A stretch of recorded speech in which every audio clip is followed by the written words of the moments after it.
This is part one of the Mildred Roxborough interview. Be sure to like, share, and subscribe to the channel. Camera one, camera one.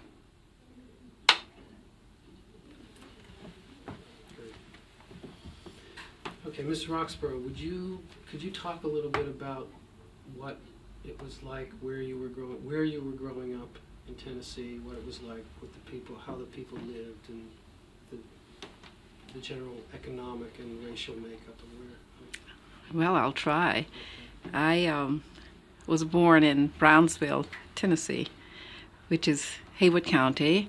It's in the western part of the state, about 52 miles north of Memphis, which is the major city closest there too. And Brownsville still is the county seat of Haywood County. And as I understand it, at that point in time, it was cattle and farming country, as well as there were a number of cotton mills, cotton gins, and the milling of cotton there in the town and in the county area as one of the main items for the industry in the area. Besides, of course, farming, cotton farming cotton was the major crop there, and corn, and then assorted fruits and whatever, but cotton and corn were the two major crops, and that too was basis. People worked in the fields. Let me know about your state. What is the main producer of your state or city? There were sharecroppers and people who were paid a few cents per day for picking cotton, and they were paid on the basis of the per pound. I don't recall what the amount was, but this was one of the things. Who lived there? I mean, was it mostly white people? Was it mostly black people? Was it 50-50? No. Well, the predominant population for Haywood County was black. The blacks, as I understand it, outnumbered the whites approximately almost 3 to 1. Now, in the town of Brownsville itself, there was a high concentration of whites.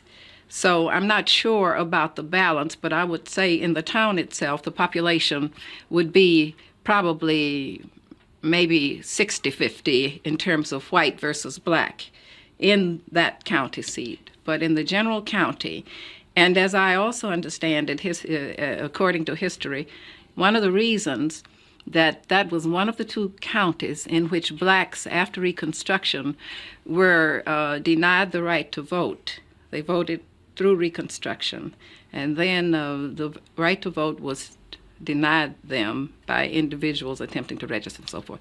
Anyway, was because of the fear that the dominant population group, which were blacks, would of course be able to run the county and elect the officers who would serve as they had served in the post-Reconstruction period.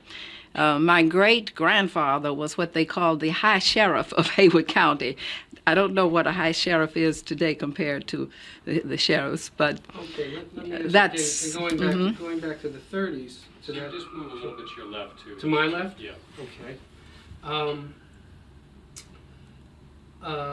So could you tell me again that so in the 30s then black people were denied the vote. They couldn't vote. They did not vote after Reconstruction.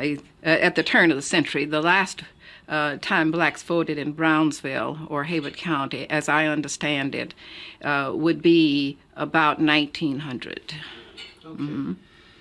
Can you tell me what relations between blacks and whites during the 30s were like? Well, they were generally good, depending on those with whom you talked. Incorporate my question to say that race relations or the relationship between blacks and whites was. All right, certainly. You were asking about the relationship between blacks and whites in the 30s. I think that perspective will depend on with whom you would talk. One thing, you don't have to qualify as you understand. I mean, it's understood. All right. It's as you understand it. So we know we're getting your opinion. You're not a historian, but that's so you don't. I've been disciplined like that. Right. So it's, no, I understand that. So again, if you could start by telling me that the relations between the blacks and the whites, or Yeah, the relations, you were asking about the relations between blacks and whites. They were good. Actually, we lived in a checkerboard pattern.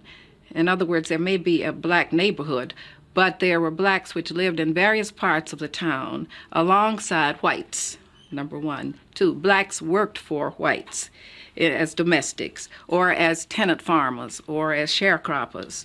There were very few black professionals in the community. For example, there was no black lawyer in our community. But that relationship was a friendly one. They know each other, they lived among each other, but there was also the understanding that you know your place. And your place was one which was subservient to the whites with whom you were friendly, perhaps, but nevertheless, you did not function as an equal in their eyesight, nor did you act as if you were an equal by going into the same restrooms. You had colored waiting rooms and colored drinking fountains around the county courthouse and white fountains so labeled. So there was an understanding of the place, the subservient place of the blacks to the whites in the environment. And the relationships, however, were friendly. But there was a type of patronage. The whites had generally a patronizing attitude toward the blacks. Okay.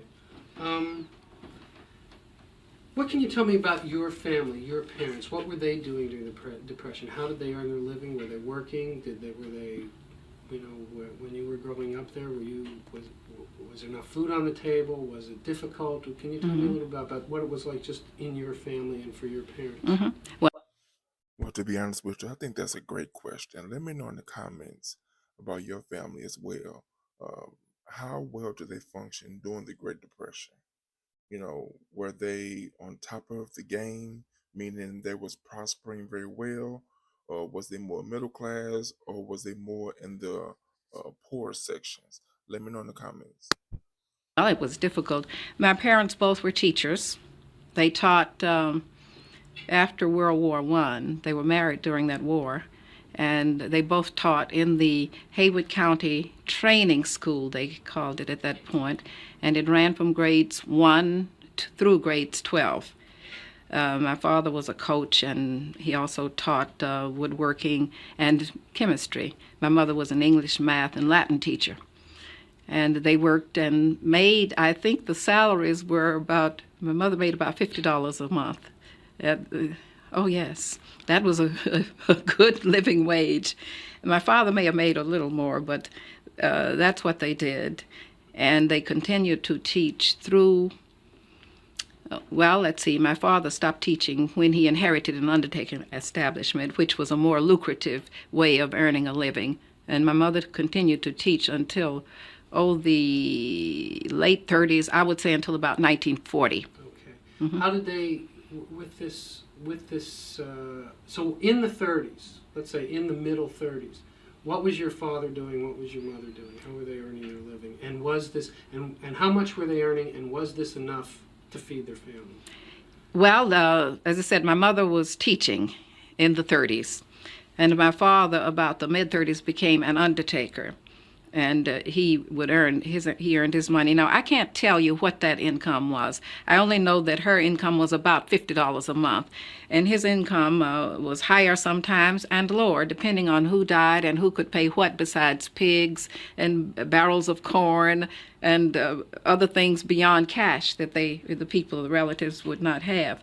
They talked about the Depression, and they said to me, I was born in the late 20s, that I was a Depression baby.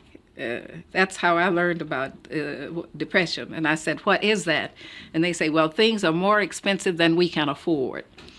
And a pound of sugar at that time, when I was born, after I was born, was 5 cents per pound. And of course, a large bag of corn was 50 cents. We lived on an area where we had a kitchen garden, so we had plenty of fresh vegetables because they were grown in our garden out behind the house. But we talked about the expense of clothing, the cost of clothing, which was expensive. Buying shoes, a pair of shoes would cost about $2 or $3, which was a lot of money. And we learned that although we were comfortable, we had ample food on the table, we knew that hard times would be coming, as I said. As a child, I heard them talking about the Depression, and my mother said something about hard times. So one day she saw me saving a glass of milk, and she said, "Why are you doing that, Mildred?" And I said, "Well, Mother, hard times will be coming." And to me, that was saving for the Depression because I wanted milk for tomorrow. Great, thank you. Okay, tell me a little bit, and you've told me this before, what was your first contact with the NAACP?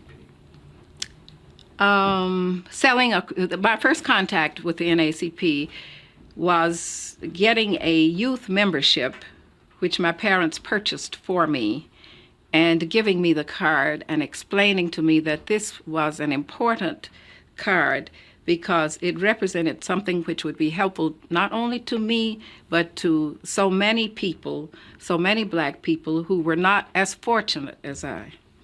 And that was my very first contact.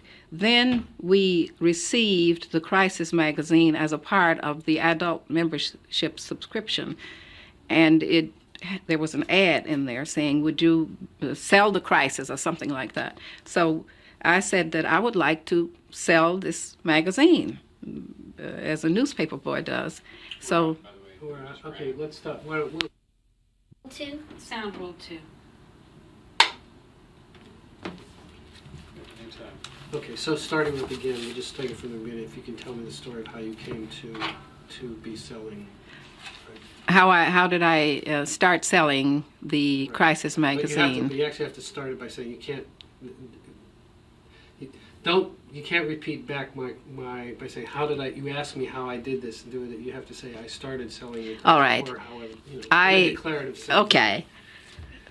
I started selling the Crisis magazine after I received a youth membership in the NAACP. My parents had sent away for memberships for the family. Have you ever had a sales job? And if so, what type of job was it? I mean, what was you selling for? For themselves and for me.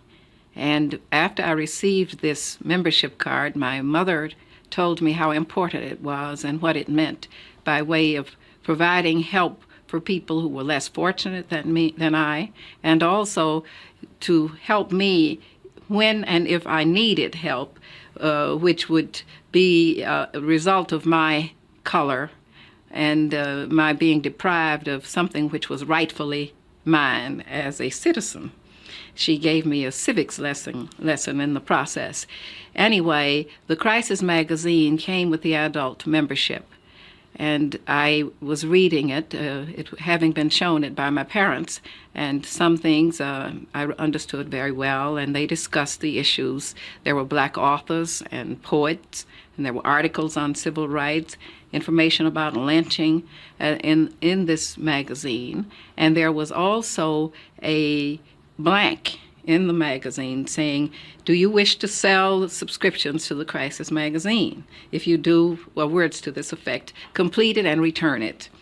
And I decided I wanted to sell the magazine, so I completed this form, and my mother or father, someone mailed it to me, to the office, which was here in New York at 69 Fifth Avenue. And soon I received a form with a letter from Roy Wilkins, who was then editor of the Crisis magazine, saying that you are now authorized to sell subscriptions to the Crisis magazine. And I had a little ID, simple card. And as I recall, the Crisis was also 5 cents at that time. And I received my first consignment of magazines, and I was to sell the magazine, send the money back, and there was a small percentage that you keep for yourself. I don't remember the exact amount, but that was, and the Crisis magazine was sold, actually it was 10 months out of a year and still is, the issues. How did you sell it? Did you go door to door? Did you go? Yeah, I went to my... When you sold them, what did you do?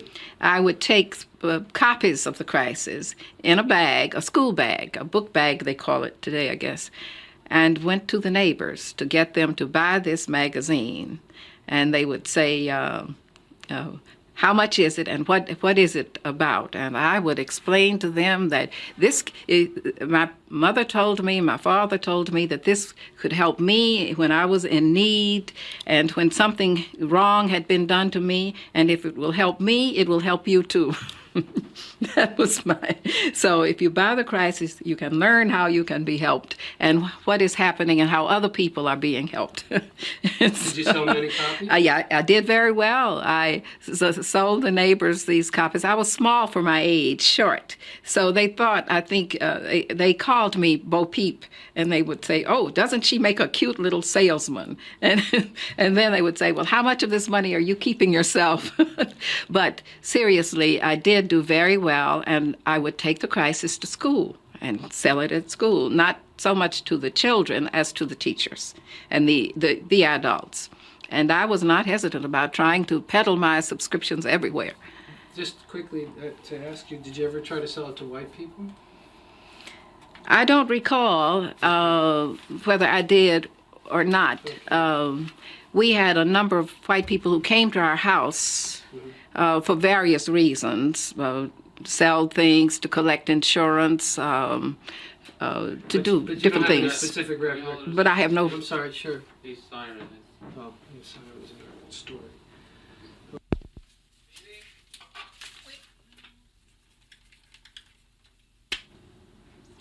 Is it the same sound roll? Sound roll 2?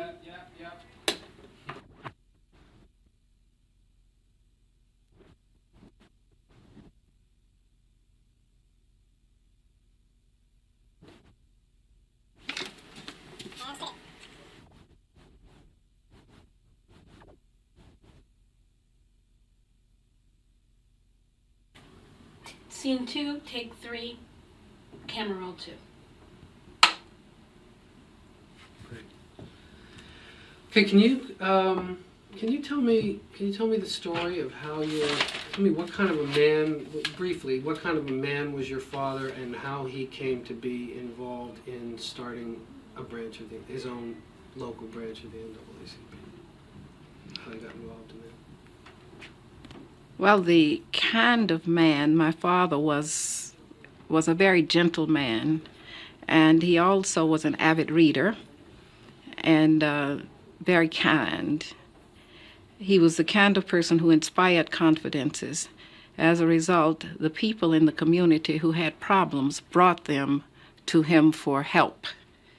And I should point out that there were very few professional blacks in that community, and there was no lawyer, for example. We had clergy, one doctor, and one dentist. But he became something like a father confessor, and as a result, he helped people with their problems, whatever they may have been, if they were in jail or if they had a marital dispute or whatever. Let me know in the comments, who was the person you go to when you're having problems and you're seeking advice? In this process, he was also cognizant of the fact that blacks were subjected to severe problems and lynchings across the country, in various parts of the country, as well as the indignities which they suffered there in Brownsville. Ours was more of a benign treatment until later, that there were no severe racial incidents. Blacks and whites were just kept in separate worlds, and blacks knew and were told what their limits were and what they could not do. Well, my father determined that he would not any longer abide this without making an effort to recapture some of the rights they had in his father's time and at the turn of the century, and where there were others getting this kind of freedom in other parts of the country. Hence his interest in the NAACP and his readership of the crisis of then the Pittsburgh Courier, the Tri-State Defender, it was called, I think, and these were black weeklies, and then the daily papers which talked about the various things that happened very casually. If a black were killed, it was treated as just another item. And that was the basis for his concern and interest in the NAACP, because he felt that this was one way that he could work to more effectively and broader redress the problems in his community and help a greater number of people. And that marked the beginning of his interest in. So how did he go about doing this? Well, as I said before. I don't mean sort of the details of how he contacted the NAACP, Uh-huh. in terms of the community trying to get people organized. Well, they respected him, and he was a well-known figure throughout the Who community. respected My him? father, the community respected him, both the whites and the blacks. Respected him. They felt that he was a person of integrity, and he also was what I would call a do-gooder. He really, in the positive sense of the word, was helpful, and he could also negotiate disputes between whites and blacks effectively, and both sides of the color line looked on him with respect. And he came from a well-known family in the community, and it was a large family, not just him, but he had 5 brothers. Okay, but again, let's get to let's So, talk about how he organized, how he went about organizing. Because of the respect he commanded in the community and the broad contacts he had both in the country, outside in the rural areas, as well as in the city itself, when he decided to start a branch, he started talking to a group of associates and friends who were black, to say that he thinks that this is an excellent idea. It would be a means of helping us get better salaries, get better employment opportunities, and the black teachers should get as much as the white teachers should get by way of pay, and they should be accorded the same kind of treatment. Also, that the tenant farmers were being mistreated. They weren't being paid fairly, the sharecroppers, and all of these. So, not to be too detailed, but he solicited the support and the interest of the people who knew him and whom he knew. And then he learned of what the procedures were, and of course my mother helped collect the money for the dollar membership dues. And this was the basis for setting up a branch of the NAACP, which was called the Haywood County Branch NAACP, to help the large majority of blacks who were without any redress in terms of the legal system and the rectification of rights.